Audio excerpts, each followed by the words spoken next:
tous et bienvenue dans ce nouveau tutoriel dédié aujourd'hui à toute une galerie de filtres de Photoshop. Et cette galerie, c'est la galerie des options de flou. Au cours d'une vidéo d'une quinzaine de minutes, je vous invite à venir découvrir les spécificités de chacun de ces flous. Quand les utiliser, pourquoi, comment, bref, tout ce qu'il faut pour pouvoir les maîtriser dans votre retouche photo. Si jamais vous avez des questions au cours de la vidéo, je serai disponible dans la section commentaires ou sur le Discord, dont le lien est dans la description. J'espère que ce tutoriel vous plaira. Si c'est le cas, un petit like, un partage, un abonnement, bref, tout ce qu'il faut pour que la chaîne continue de se développer. Vous connaissez la chanson. J'espère que la vidéo, en tout cas, vous plaira. Je vous en souhaite un bon visionnage et je vous dis à tout de suite au cours de celle-ci. Passons maintenant à une autre spécificité de Photoshop qui permet de venir ajouter des flous dans votre composition, dans votre photo. Et donc c'est assez utile en retouche photo, comme vous vous en doutez. Pour cela, je vais commencer ici par venir prendre cette photo, celle-ci et celle-ci, et on va voir donc comment ça fonctionne. On va commencer par celle-ci, je vais faire un CTRL-J pour la dupliquer, et faire un clic droit et convertir en objet dynamique, chose que nous faisons maintenant à chaque fois que l'on commence à travailler avec des filtres. Et on va venir dans Filtre, ici, et on va avoir Galerie d'effets de flou. Dans Galerie d'effets de flou, plusieurs possibilités vous sont proposées. Et on va donc les voir assez rapidement. Vous allez voir que ça va assez vite. On va commencer par flou de profondeur de champ. Une nouvelle fenêtre s'ouvre alors avec ici l'intégralité des flous possibles. Profondeur de champ, diaphragme, décentrement, flou de rotation et quelques effets. Le principe du flou de profondeur de champ est le suivant. Vous allez venir mettre un point devant et un point, par exemple, derrière. Et ces points, ils vont vous permettre de venir flouter votre composition, ici suivant un rayon en pixels, là 88. Vous voyez que ça floute énormément à l'arrière-plan. Et en même temps, on peut venir placer un deuxième point ici, qui va nous permettre d'ajouter de la netteté. Et vous pouvez venir définir cela très rapidement avec les différents points, de façon à avoir ici donc deux champs différents qui permettent de visionner et d'ajouter de la profondeur par endroit. Donc ça, c'est le principe assez simple, vous voyez que ça va assez vite, on place des points où on veut pour créer cette profondeur. Vous pouvez les supprimer en venant ici, tout simplement cliquer sur supprimer, vous pouvez les déplacer en créer autant que vous voulez. On va avoir également aussi ici ce qu'on appelle une profondeur du diaphragme. Le principe va être à peu près le même, on va venir mettre un point, on va définir la zone centrale, par exemple ici notre soleil, et on va pouvoir venir augmenter l'effet de flou. Et tout ce qui va être dans le cercle ici va être net, et autour ça sera flou. Et vous pouvez venir agrandir votre effet de flou, vous pouvez venir déplacer le rayon intérieur pour que ce soit progressif petit à petit, et agrandir ici le rayon. Et ainsi, de cette façon, vous voyez, vous pouvez venir gérer des flous de façon assez sympathique et assez rapide. Donc ça, ce sont les deux premiers effets de flou, flou de profondeur de champ et flou de diaphragme, qu'il est important de connaître. Ces deux effets de flou, ils ont également ici, le même possibilité en bas, qu'on appelle les effets de bokeh, qui permettent, comme vous le voyez ici, quand on vient venir agrandir le tout, d'augmenter l'éclairage et la couleur pour donner des effets très colorés qui peuvent être très contrastés dans la photo. Donc ça peut être assez utile, donc autant en profiter. Là je pourrais par exemple très bien venir le mettre sur le bas, et ainsi je peux ajouter dans mon ciel un effet de flou coloré, et qui va ajouter un petit effet surréaliste à ma photo. On peut jouer avec l'éclairage, qui va permettre d'augmenter l'effet, donc en jouant sur les noirs et les blancs, et on peut même également jouer sur le flou, parce que plus ça sera flou et plus l'effet sera important. Mais vous voyez que très rapidement, ça peut permettre de venir mettre au point ce type d'éléments. On peut faire un aperçu avant-après également, et donc là vous voyez que rapidement, on peut venir personnaliser cela. On a également la possibilité de venir faire des flous de mouvement, mais là vous voyez que ça n'apparaît pas, ça sera avec les derniers filtres, ou d'ajouter du grain, donc du bruit, pour venir ajouter ici un côté un peu, dirons-nous, vintage, qui va s'ajouter à la composition. Donc c'est très léger, mais ça permet de venir ajouter ces petits effets de grain, de flou et autres. Donc voilà pour les deux premiers. Le suivant, donc là je vais cacher le flou de diaphragme, c'est basculement décentrement. Lui il est assez intéressant parce qu'il va vous permettre de venir choisir ici les endroits qui doivent être flous et ceux qui doivent être nets. Là on voit que le bokeh est le même, je l'ai laissé pour que ce soit visible mais on peut le cacher. Et en fait l'idée c'est que vous allez avoir en fait du flou en haut jusqu'à la première barre qui est ici, que vous allez définir, qui peut être donc plus ou moins progressive avec les pointillés. Puis une partie de netteté jusqu'à la deuxième barre, et ensuite on va venir ici de nouveau être progressif flou vers le bas. On verra dans la partie exercice pratique que ça peut être utile pour venir réaliser ici ce que l'on appelle des effets tilt shift. Vous verrez que c'est assez simple et assez rapide à mettre en place. Il suffit donc tout simplement de venir bien mettre votre élément au bon endroit. Mais je vous montre ça à la fin de la vidéo avec une autre photo.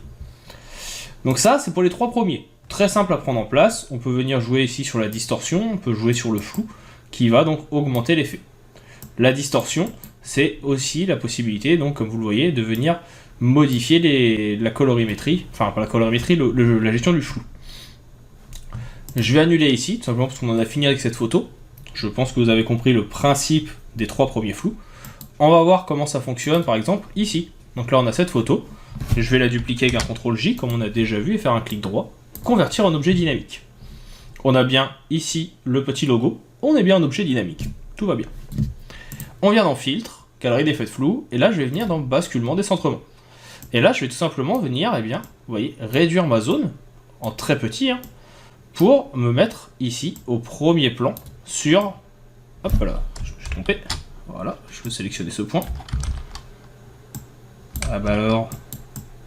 Voilà, sur celui-ci, pour avoir donc notre personnage. Et vous voyez que je peux même venir tourner, c'est vrai que j'ai oublié de le préciser tout à l'heure, l'effet de flou. Alors là, moi, je veux qu'il soit dans cette partie. Et ici, en augmentant l'effet de flou, vous voyez qu'on va venir donc flouter l'arrière-plan, flouter le premier plan, et ça va permettre de faire donc un simili effet tilt shift, qui est donc un effet qui permet de donner un effet maquette à une composition, tout simplement en venant flouter le reste pour leur donner l'impression d'être tout petit, et donner l'impression que ça aussi c'est tout petit mais que c'est zoomé. Donc c'est un petit effet qui peut être intéressant. On peut le faire avec le basculement décentrement, mais vous pouvez aussi le faire avec le flou de diaphragme. Donc là, je viens avec le flou de diaphragme, je me mets par exemple sur celui-ci, je vais venir réduire la taille de mon élément. Donc là, vous voyez, je réduis, j'ai ici mon petit élément, et en venant ici flouter le reste, on peut venir faire un focus sur lui. Et il est possible même de venir faire plusieurs points, plusieurs focus sur plusieurs petites parties. Ça vous permet de mettre en avant certaines choses, c'est un peu ce qu'on voit dans l'émission de télé quand on veut cacher des choses. Tout est flou, sauf ici, eh bien, vous voyez les personnages qui sont dans la zone de flou de diaphragme. Donc voilà, assez simple, assez utile, on clique sur OK, et de cette façon, on va retrouver encore une fois ici dans Galerie d'effets de flou la possibilité de voir ou non notre effet. Enfin, la dernière possibilité qui s'offre à nous, toujours ici dans les galeries d'effets de flou, c'est de faire un CTRL J, convertir en objet dynamique, et faire filtre, galerie d'effets de flou, et flou de rotation. On verra le flou de tracé juste après.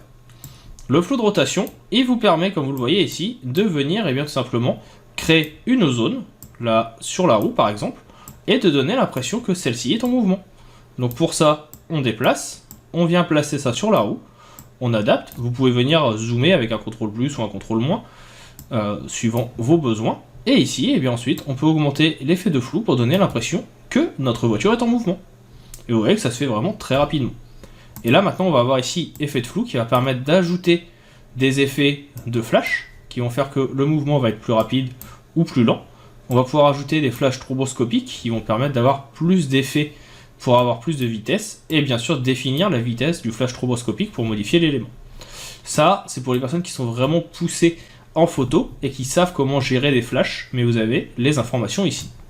Et en plus des flous de rotation, vous avez aussi des flous de tracé. Et le principe, c'est que vous allez mettre un premier point, donc ici, en flou de tracé. Vous allez venir en mettre un deuxième, par exemple peut-être ici, et un troisième ici. Et une fois que cela est fait, vous pouvez venir définir plusieurs choses. Déjà, la vitesse du flou. Alors là, hop, j'étais un peu loin.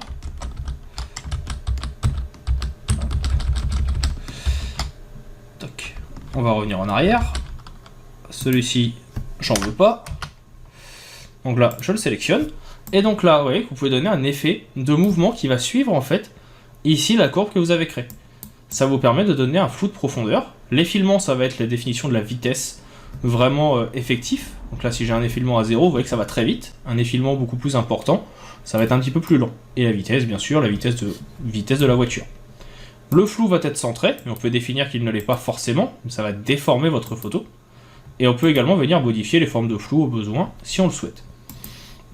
Vous avez de nouveau les intensités de flash qui permettent, comme vous le voyez, de modifier l'effet. Si on a plus de flash, on aura une décomposition de l'image. Si on en a moins, ça va être vraiment flou. Si on a plus de flash et ici plus d'intensité, hop, vous voyez ici qu'on a toujours le mouvement. Avec moins de flash, on a vraiment ici hop, la photo qui va se découper en 2 fois, 3 fois. Donc ça peut être intéressant pour venir réaliser des effets graphiques très rapidement. Et bien sûr, il y a la possibilité de définir d'autres types de flou. Donc là c'est le flou de base.